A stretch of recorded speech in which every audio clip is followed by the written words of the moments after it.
It is so great to be with all of you this morning. And I really want this to be interactive and a conversation. So one of the things that we did note that I feel like bears saying before I even get started, and one of the reasons I'm standing here on this stage today is because of Florida educators. So my great aunt, Rochelle Payne, who died at the age of 96, was for 20 years a high school guidance counselor in Hollywood, Florida. Now, the reason that's important is because my mother was one of 7, but she ended up having an illness when she was a child and was sent to live with my great aunt. What that meant for my mother is that she went to Hollywood High. If you know Hollywood High, raise your hand if you're familiar. Okay. But what that also meant, because my great aunt was a counselor at Hollywood High, is that my mother learned about Smith College. She would be the only one of her siblings to go on to Smith College, and then I would end up there some 25 years later and major in mathematics. So first, I want to say thank you to all of you Florida educators. And I'm here today because of Rochelle Payne, one of the best Florida educators that I knew personally.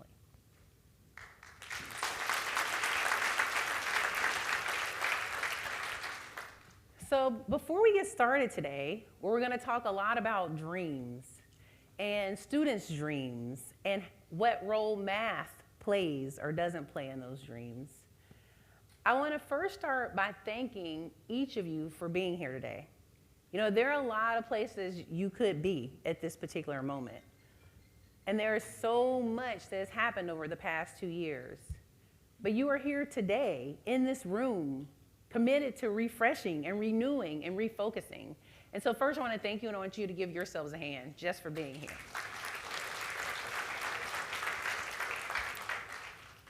The second thing I'm going to ask us to do, because I feel like this is always so important, is that we ground wherever we're going in the student experience. So I'm going to ask for the lights to be turned up, and when they are, what I'm going to ask you to do is, well, right now, before the lights go up, to close your eyes and think about a student you know. And maybe that student's your own student, maybe it's your own child, maybe it's a student you knew from long ago. But I want you to think about that student and what their dreams were that they had for themselves.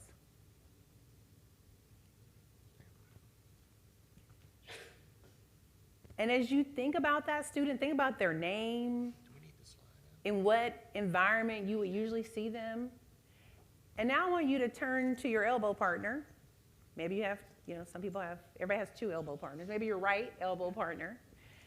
Or a group of 3, and I want you to tell them about that student. We're going to spend about 5 minutes doing that.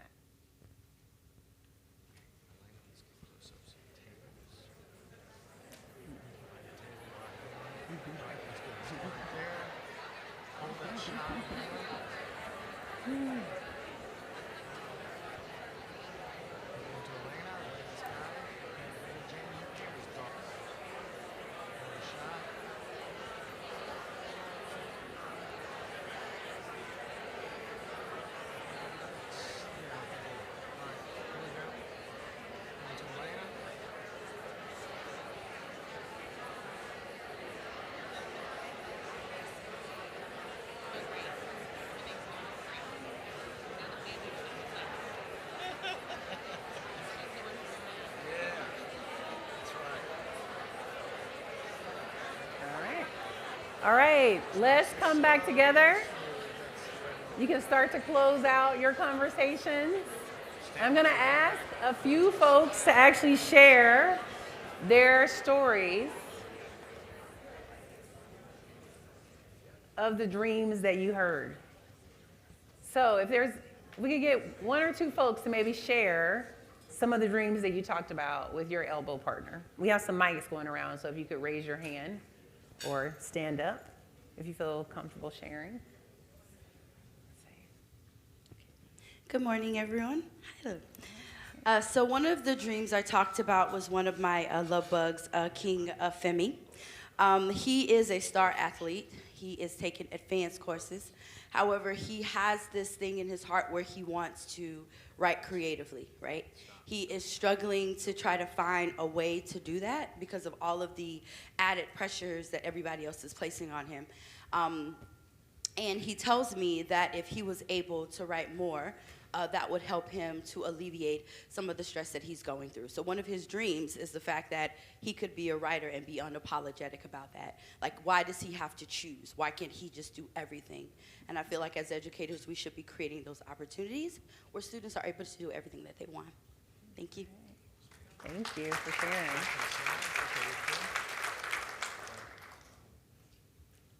Anyone else? Maybe one more. I'm a teacher too, so I have a long wait time. But we will move on. I will talk about one more student dream before we kind of move on into the rest of the conversation. But I have a 7-year-old son, Elliot, who loves math right now. And I mean, maybe that's a coincidence, maybe not. I don't know. But his dream is to be an engineer, and he likes to put things together, and Legos he loves. And I hope that he can realize that dream and that his love of math is able to continue. He's only in 2nd grade now, but we know all the many barriers he has to face along the way. And so my hope for him is that he can maintain that love of math. Now, I'm here not only because I love math and because of the dreams that all of you talked about of the students that each of you mentioned, but I'm here because I believe far too many of those dreams are being deferred. And the kids are walking into a setup that's leaving them stranded. Now, it's a setup that hurts everyone, but it's hardest on Black and Latino kids, those with special needs, those who speak a home language other than English, and kids from low-income communities. But it hurts everyone. Now, I'm not here to bemoan that state of affairs. I'm here because I believe, I know that we collectively have the power to help each of those students' dreams not be deferred. And much of the hope for the dreams of each of those students is coming from the very work that each of you are doing. So I'm going to share a little bit about my work and why we believe in the dreams of students, and there'll be time at the end for your questions. So be sure to write them down as we go through the next few minutes. Now, one of the things I wanted to start with is just, what is the Dana Center? I know some folks here have worked with the Dana Center at the University of Texas at Austin. We've done a lot of work in Florida, and other folks haven't. But the Dana Center has been around 30 years. We have about 50 staff who work across the country. We work in both K-12 and in higher education. We bring a deep lens of equity to everything we do, and we work in 3 areas. Those areas are policy. We work on state-level policy for K-12 and higher education. We write curriculum, and we do professional learning for both K-12 educators and higher education. Now, what that's looked like in terms of the numbers is that we have done work in about 425,000 of our resources have been downloaded many times.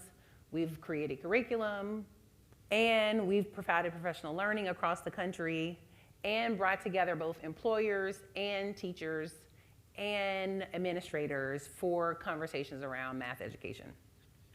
We've worked in about 30 states, and then the second slide there highlights many of the states that we've worked in over the past 30 years.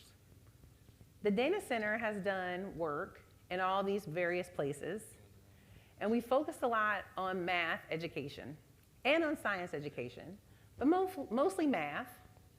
And math, one of the things that I'll really focus on today is how it's becoming it's always been crucial, but it's becoming an even more crucial skill. Now, to start us off, I want to start us off right here in Orlando, which is the home to Tompkins Robotics. Now, they're a small company, but they supply 9 of the top 30 US retailers.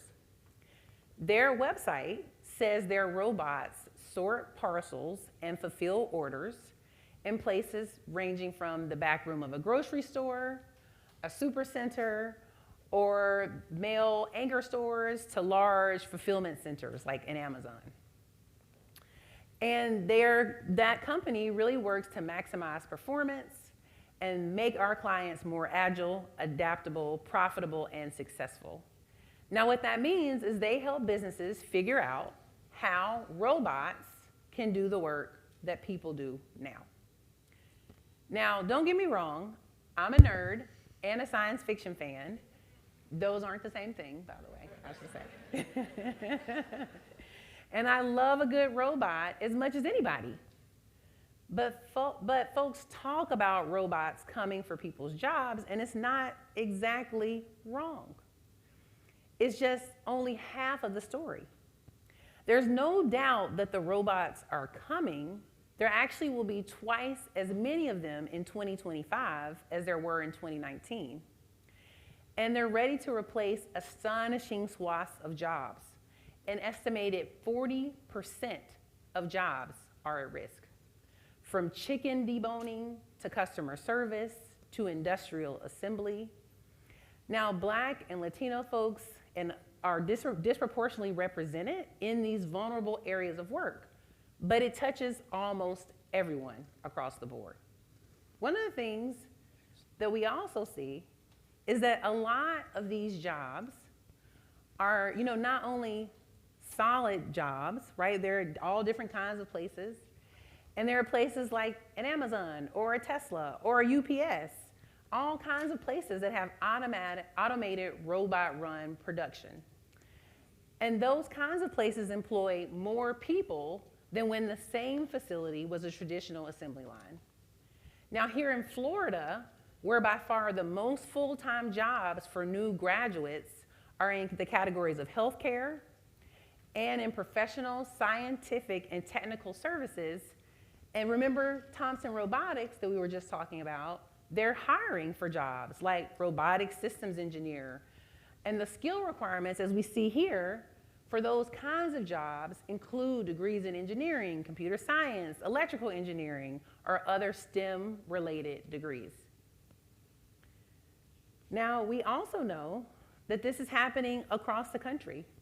We see this also in places like Texas, where I currently live. And we can also see that there are robots being integrated into all sorts of jobs.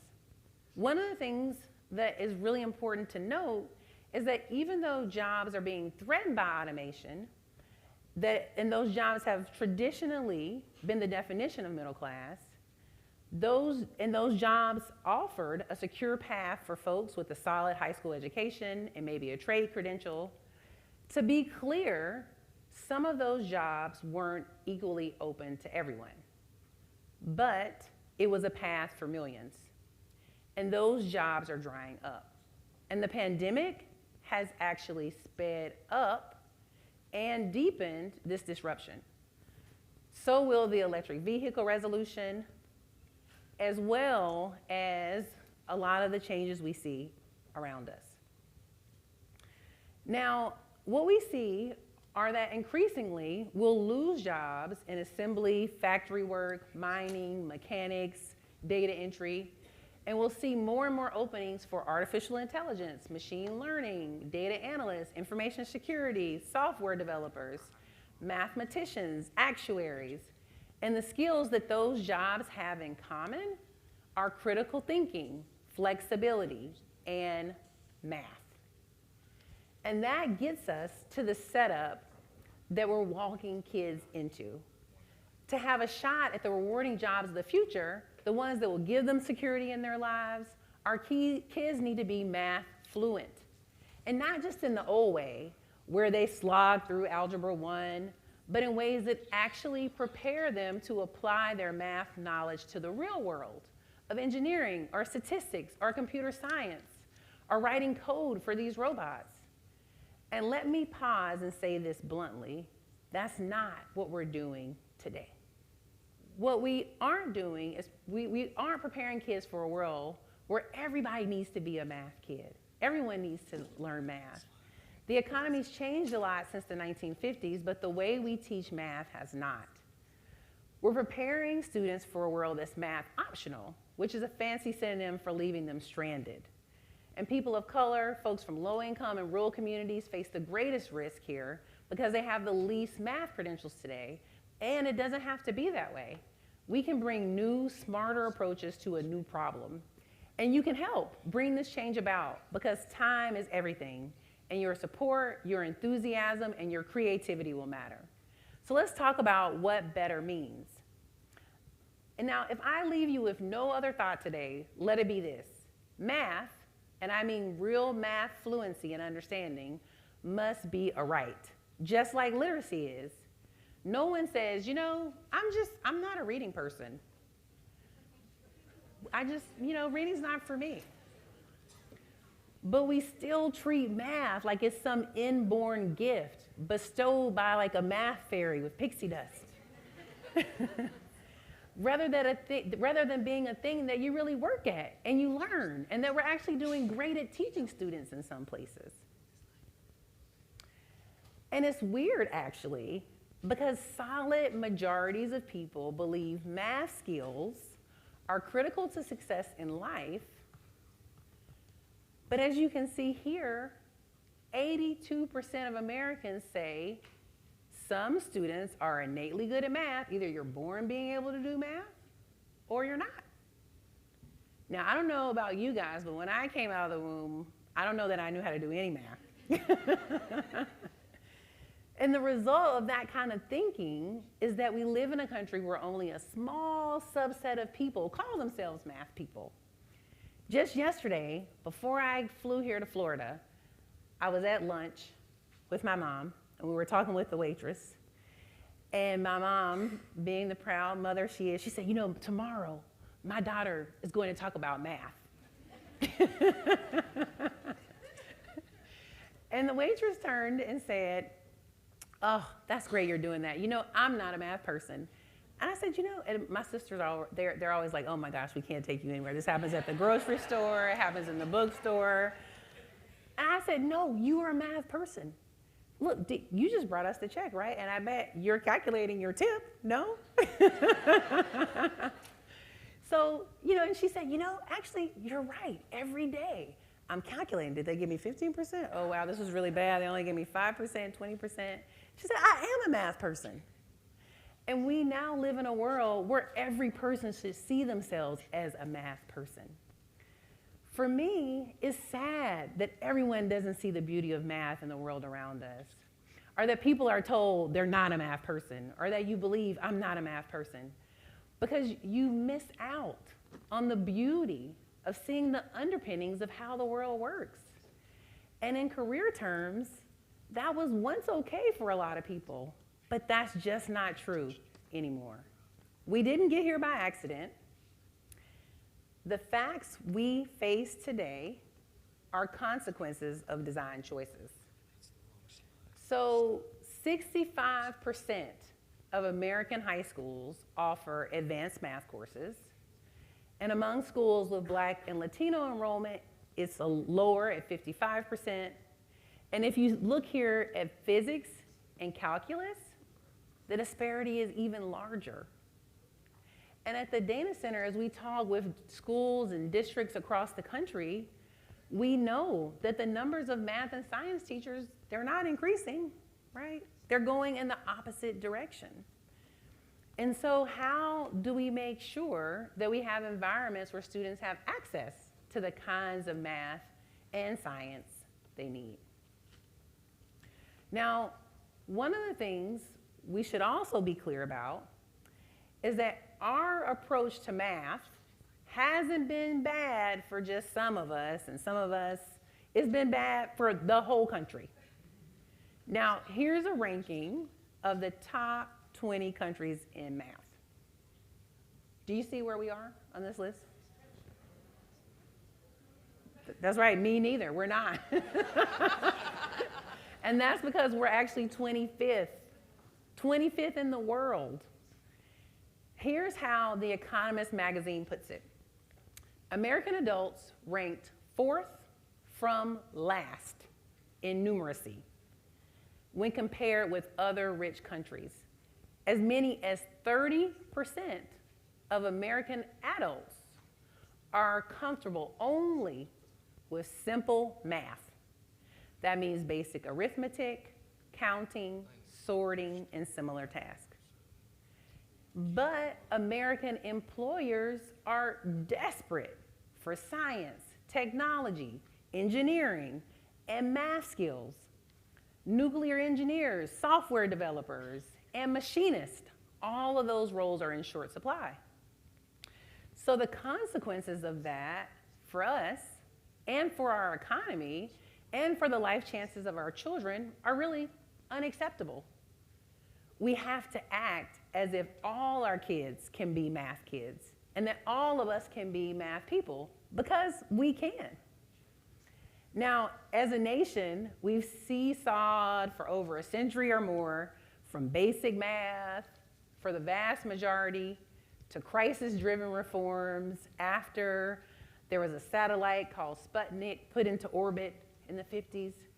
Then we went from rote math to conceptual math, and then back again, and over. And the past decade has been extremely messy, to say the least. But now we have an opportunity to open the doors of math to more students, to create more pathways to understanding math deeply, and to using math across fast expanding sets of career possibilities.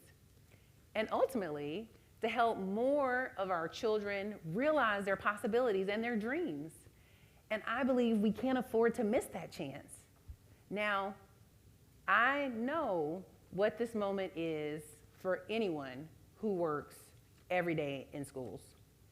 It's a heck of a time to be talking about changing our work when teachers and principals and leaders are working so hard to get our kids through the greatest challenge in a century. But at the same time, I believe that your leadership can take us to a place of greater choices and greater fulfillment for both educators and for kids. And it's not about changing everything, it's about changing a few really important things so our students and teachers and principals will have more paths to success. So let's talk first about where the stumbling blocks have been and then what we can do to make a better way. So fundamentally, and what we see here on the left, and what we've said in the past is that there's one path to success. It's a single set of courses that's embodied in an assumption that there's one set of math skills that students need for the future. And if you love math, as I imagine many of you do, you know math, I love to hear that yes in the front there. You know math isn't a single static approach, right? It's actually a sequence of skills. It's a language for understanding and expressing the world around us. For asking, well, how do we know what we know? Yet we've acted as if there's only one right destination and one right series of steps to get there. Now, these courses on the left have functioned as gates. So for example, students who take Algebra 1 before high school are twice as likely to enroll in computer science courses in high school. So it's not hard to see how that might shape someone's future in today's world. Now, we adults have seen the sequence of courses we've envisioned as the embodiment of rigor and logic. That's what we hear a lot when we're out in the field at the Dana Center. People are like, well, I took Algebra 2 and calculus. And I'm like, oh, how are you using that right now in your current role? Or what math may have been more helpful for the work that you're currently doing? So we use that logic and we point to where we don't really question it that much. Yet for many of our students, it's been a pathway to nowhere. a bridge that turns into a dead end where kids get stymied, they get frustrated, and then they conclude they're not math kids after all. And too often we see students piling up and sliding off track, particularly in Algebra 2. Now, the issue is that while the world has changed, the content of what's in most of those courses has not. And you don't need the same sets of math skills to be a statistics analyst or a robot designer or an information security specialist.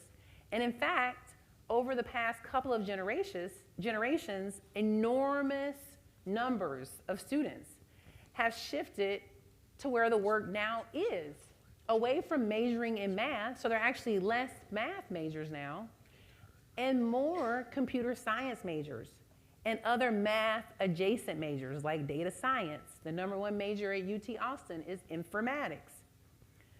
But our course content in math hasn't really reflected that new variety that we're seeing. Now, when kids question, well, how does this Algebra 1 class or this geometry class matter in my life?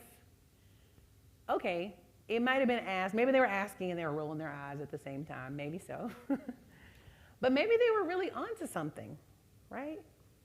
Rather than narrowing the path, many states that are like leading the vision now are re-envisioning their path through math learning as multiple doorways to multiple futures.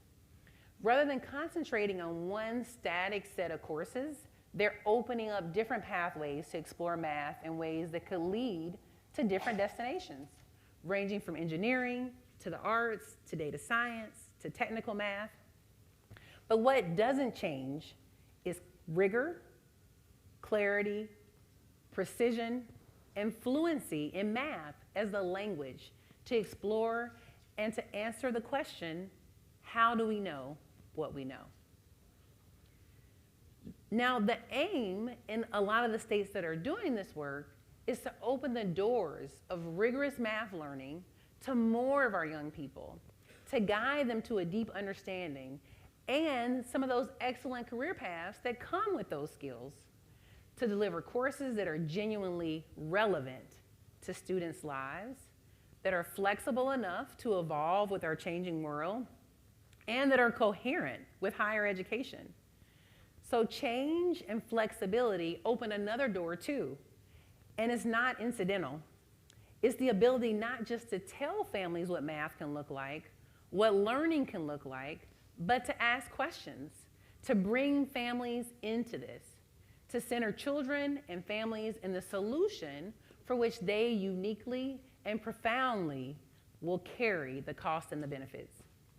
Now, ultimately, in partnership, we have the opportunity to arrive at a wider set of paths to help students on their way to achieve a variety of possibilities that look, to me, a lot more like the real world. Now, I hope that each of you will be a champion for these changes in your school or community, because that will matter to whether we do this soon and whether we do it well. Specifically, that will mean doing 3 things. First, working hand in hand with students, parents, and families to authentically engage them in understanding what these new pathways can look like and make them be partners from the beginning. There are some really good frameworks like this one for what genuine engagement means. Holding information sessions, walking them through why we need to change the ways we teach math, and making sure counselors understand it too, because they play such an important role in ensuring equal opportunity in students' course taking. The second thing is making sure that as change happens in pre-K to 12th grade, that higher ed is at the table, and that they're working to align course requirements and offerings, and that higher ed admissions people have to see these pathways and accept them. And instructors on the ground need to connect and see what each other are doing. And then third, we need to get real about how this affects children in rural areas, which often don't have enough teachers to cover every course. it'll take thinking creatively, actually not to try to cover everything, but to create a few high-quality offerings that will excite students, starting small, and then with the change that you can make, doing that really, really well.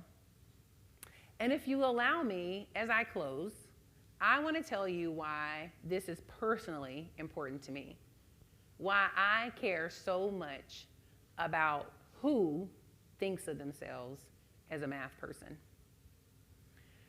Because the truth is, before we can become the data scientists, the machine learning gurus, the big data specialists, the robotics engineers, we have to see ourselves as those people. We have to do something that most of you did a long time ago, which is imagine yourselves, hopefully, as math people. People who know that math person is one of the nesting dolls inside of an educated person. Because if you're not a math person, you can't understand artificial intelligence. You can't solve climate change. You can't understand digital ethics questions. You can't work at UPS. You can't calculate your tip. We are all math people. But for a long time, I didn't think of myself as a math person. And that wasn't by accident. I didn't just wake up wondering one day whether math maybe might not be my thing. The world told me that over and over. I grew up in a family that modeled courage. My dad was a student in one of the first black classes to integrate the University of Mississippi Law School. My mom brought a lawsuit against the city where she grew up that resulted in anti-discrimination laws that are still there today. But when my father suddenly announced that he was leaving our family, I sought refuge in my studies. Math was my favorite subject, but some people wanted to bar that door. Some teachers, some classmates told me, "You're a fraud." And other teachers told me, "You can't get this right." My first round of college math was welcoming and joyous, and it was taught by one of the people on the right of that slide. And I thrived in his office hours where we could kick around hard questions. But then the very next year, another professor told me that if I had to come to office hours to ask questions, I didn't understand it enough to be there. I didn't belong there.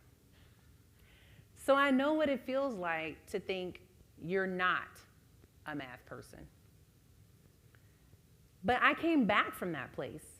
I earned my BA in math and a master's in statistics and survey methodology, and then I went on to join the small handful of black people with a PhD from the Princeton School of Public and International Affairs.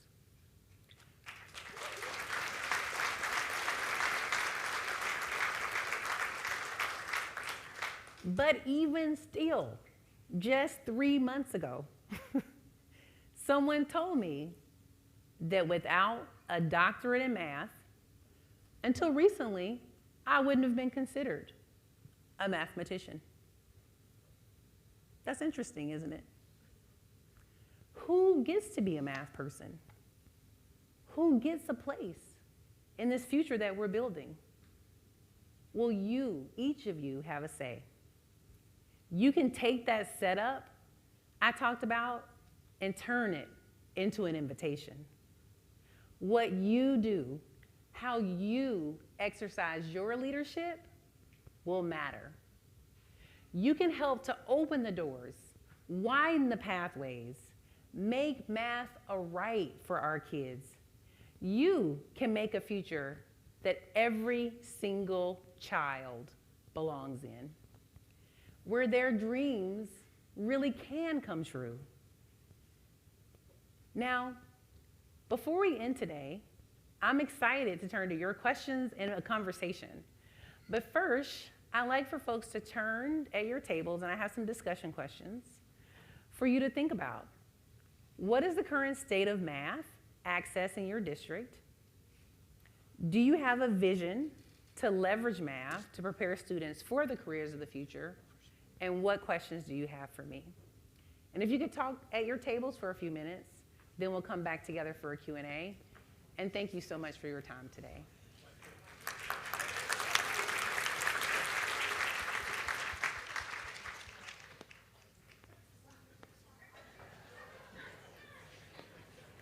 Yes, go ahead, Milena.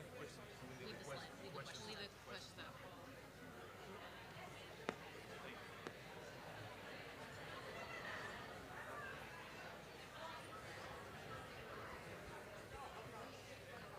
All right.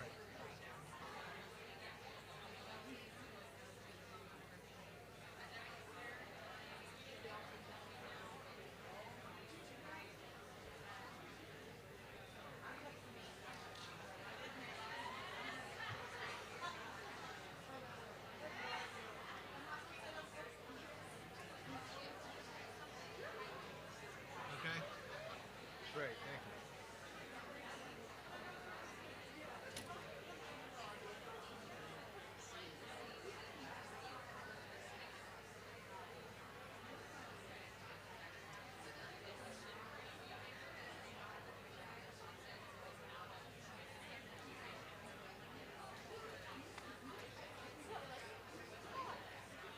So we have a couple of folks who will be walking around with mics.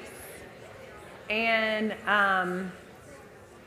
it would be great if folks could share not only your questions, but also your responses. If you're doing really exciting and innovative things in math in your district that you would like to share, this would be a great moment to share them. Or if you have questions, happy to answer those as well. So we're going to open the floor back to you. I think we got some questions, but I'd love to kick us off first.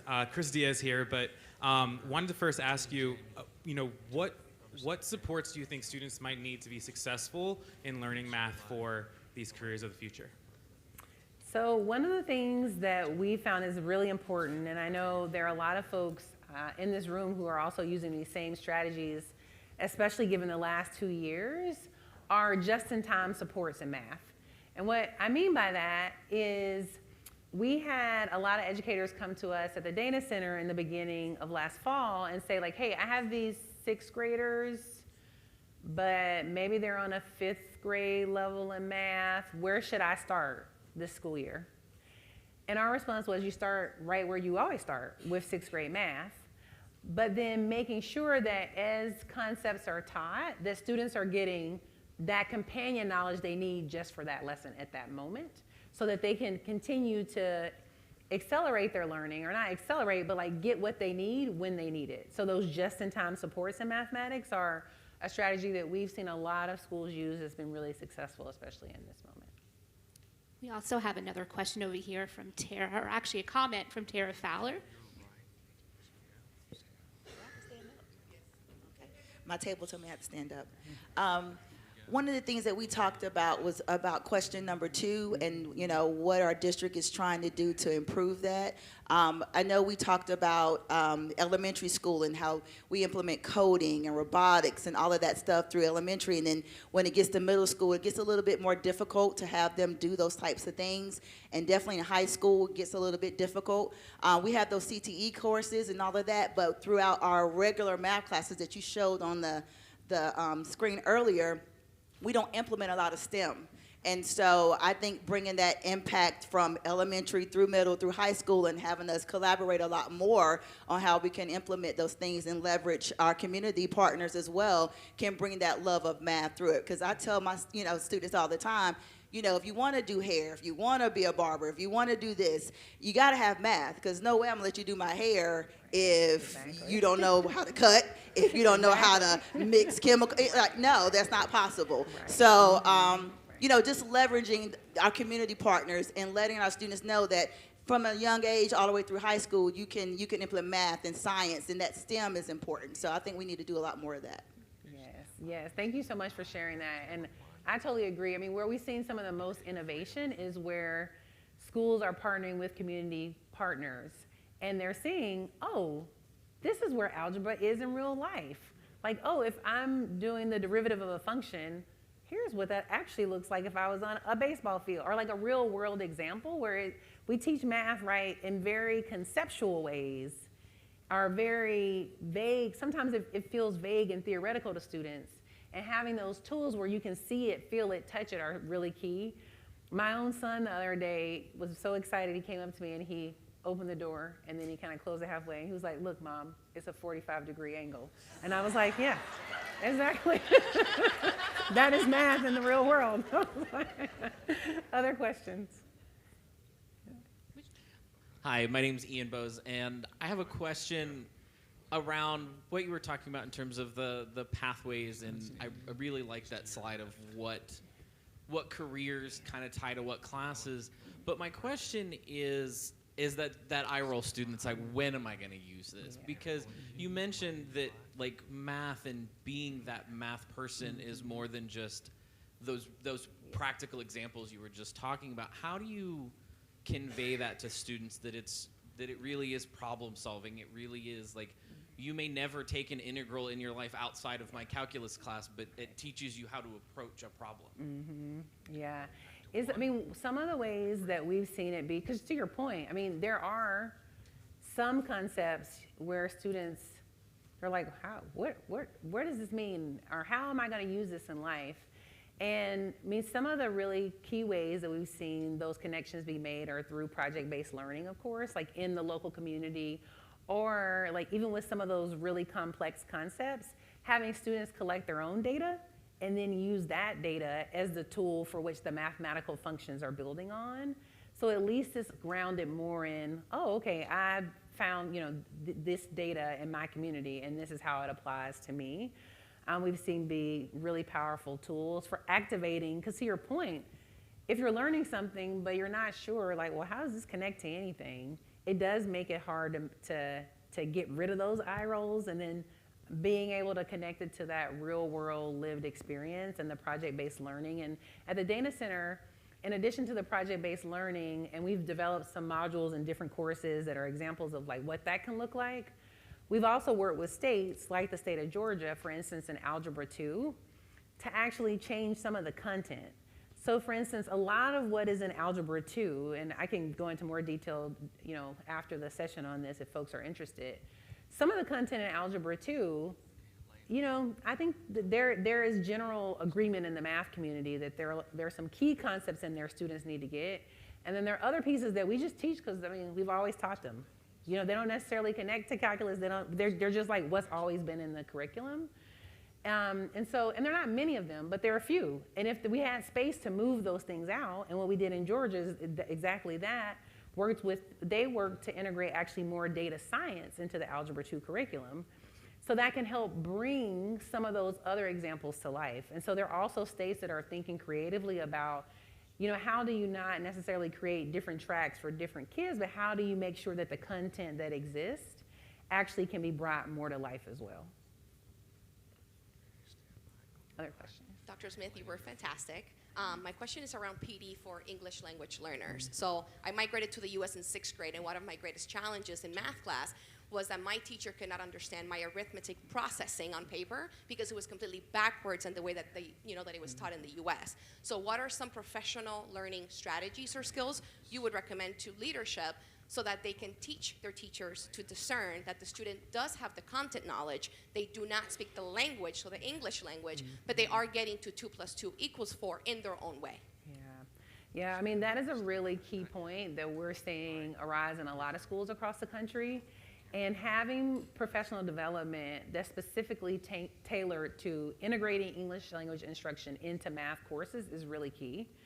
And it can also be really complex as well to make sure that, sometimes professional development is so general, it doesn't necessarily apply to like that specific context. And so where we've seen really success is where districts have noticed that's an issue and then found professional learning providers that are specializing in working with instructors explicitly around that as well. Yes. Hi, good morning, Dr. Smith. Thank you for your time and for your message this morning, as well as the opportunity to engage with you. We had some conversation regarding teachers, particularly at the elementary school, not having confidence in teaching mathematics. And wondering, in your opinion, if there is a grade level by which we may start to consider departmentalization being best. Mm-hmm. This is a great question. Ooh, and a longer conversation for sure. But to your point, I mean, to me, one of the most amazing things has been in working sometimes with math instructors who are maybe teaching a math course that's not their usual course, or they're teaching in the early grades. When you ask that question about, are you a math person? They're like, I'm not really a math person. Like, I just kind of do this. And you're like, no, but you are a math person too. Or maybe that's just me, because I say that in the grocery store, as I said, in the bookstore and everywhere. But to your point, I mean, one of the things that's really key is we've seen a lot of great work coming out of initiatives like Family Math, or the National Center for Family Math, that's working a lot, both with teachers and with parents and families. One, to like build that math identity more, so that every person, including the instructor, sees themselves as a math person. And then I think, we've really seen it differ by district and by state in terms of how folks are approaching that issue. But for me, one of the most important things is to teach students to have a strong math identity. Then you should have a strong math identity too. And so how do we work on shifting that piece and working with teachers to see themselves as math people so their students can see themselves as math people too? But it's a larger question, and I know there are a lot of people doing a lot of different things, so happy to talk more too offline about that. Are there any examples of states that are actually doing this well, this kind of work? So the example, there are, and there are states in various stages of where they are in their process. So for example, the work that I mentioned in Georgia, which we're really excited about, they just approved that framework in August, so it hasn't been implemented yet. There's a lot of work to do, but we're excited to see what happens. Ohio actually just launched some new high school math pathways where there are opportunities for students to do Algebra 2 or discrete math in computer science. And so there's some really interesting opportunities to see how that will go there. And they worked in both of those instances. One of the things that was really powerful about where they ended up is that both K-12 and post-secondary were at the table from the beginning, working together to align those systems. Because one of the things we found is, you can make all the change in the world, right, on the K-12 side or on the higher ed side, but then sometimes what ends up driving everybody's decisions are the decisions of admissions officers and what math they will accept or not, and sometimes not even what math they accept. For instance, UC Berkeley recently decided last year that they will accept, there's no longer a calculus requirement, or I can't remember that, but you can take, like, data science is now accepted as an equivalent. But that's great, and it means that hopefully students are taking more data science or learning more about it. But as long as counselors don't necessarily know that across the board, it doesn't necessarily change the courses that students are taking. It also, means that departments within the college have to also understand that that requirement has changed. And what we've seen is that a lot of those decisions around admissions then dictate, regardless of what math a student might need, they race to taking a course that they may not need because they're worried about that next step.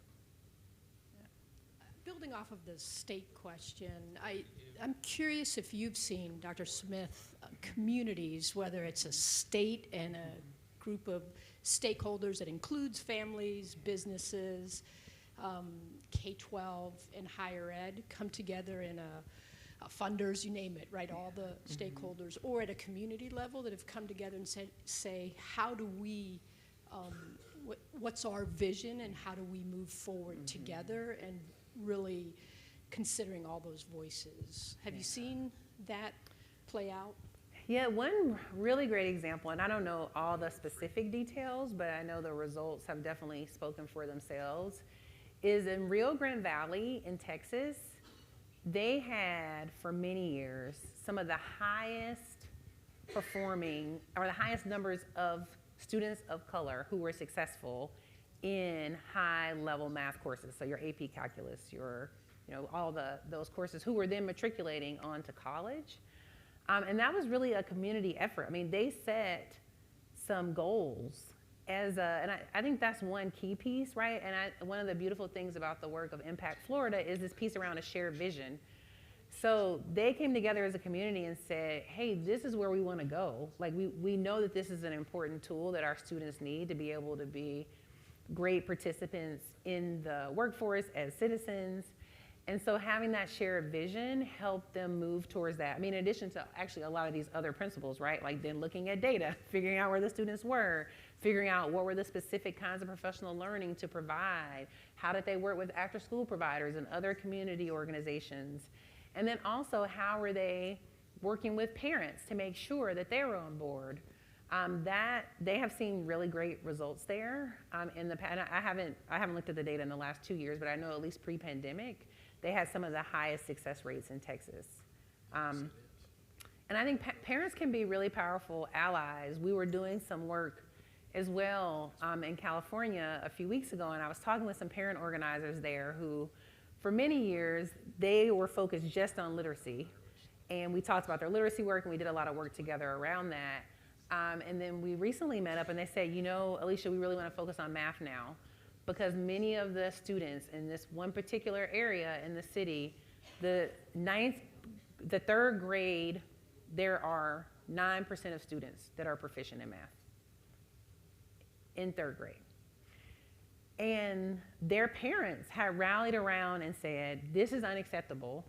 Can you actually outline for us what are the core concepts that students need to understand for third grade math? And then how do we do that parallel work at home in this collective to get students, to get our students to where we need them to go? Because and their exact words to me were, because no one is coming to save us, right? And part of that's because they know that there's a shortage of teachers and instructors. And the other part of that is because that's been their historical experience. But I say that to say there's also, there is power in community. And those parents were fired up and ready to be, as they told me, math warriors for their students. So I want to please give yourselves a hand. Thank you for being so engaged.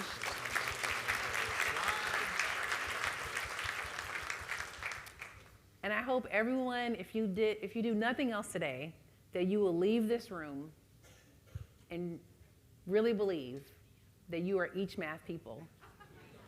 And that you will go out and help 5 other people believe that same thing. So thank you all. Thank you so much.